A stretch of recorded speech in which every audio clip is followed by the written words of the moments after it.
എന്റെ ഇഷ്ടങ്ങൾ നിനക്കറിയില്ലേ ആമി? നിങ്ങളുടെ ഇഷ്ടങ്ങൾ എനിക്കറിയാം. അതുകൊണ്ട് മാത്രമാണ് നിങ്ങൾക്ക് ഏറ്റവും ഇഷ്ടപ്പെട്ട പരിപ്പോടെ ഞാൻ കൊണ്ടുവന്നിട്ടുണ്ട്. ആമി, ഈ പരിപ്പോടെ ഞാൻ കഴിക്കില്ല മോളെ.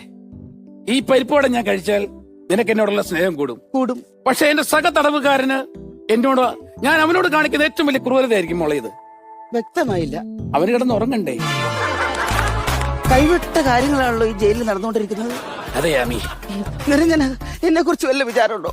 ഇന്നലെ നാളെ നിങ്ങളങ്ങ് മരിച്ചു പോക്കഴിഞ്ഞാൽ നിനക്ക് എന്തിനാണ് ടെൻഷൻ? അഥവാ എന്നെ മരിച്ചു പോവുകയാണെന്ന് വിചാരിക്കുക, ഞാൻ ആകാശത്ത് നക്ഷത്രമായിട്ട് വന്ന് ചിമ്മി നിൽക്കുന്ന നക്ഷത്രത്തിൽ എന്റെ നിരഞ്ജന ഏതാണെന്നറിയാതെ ഞാൻ ഇവിടെ നിന്ന് ചമ്മും. ഞാൻ അവസാനമായിട്ട് ചോദിക്കട്ടെ, നിരഞ്ജന്റെ അവസാനത്തെ ആഗ്രഹം എന്താണ്? എനിക്ക് അവസാനത്തെ ആഗ്രഹം ടിനി ടോമിന്റെ ഒരു ഇംഗ്ലീഷ് പാട്ട് ലൈവായിട്ട് കേൾക്കണം. അപ്പൊ തൂങ്ങിയ മരണമല്ല, സഡൻ ഡെത്താണ് ആഗ്രഹിക്കുന്നത്.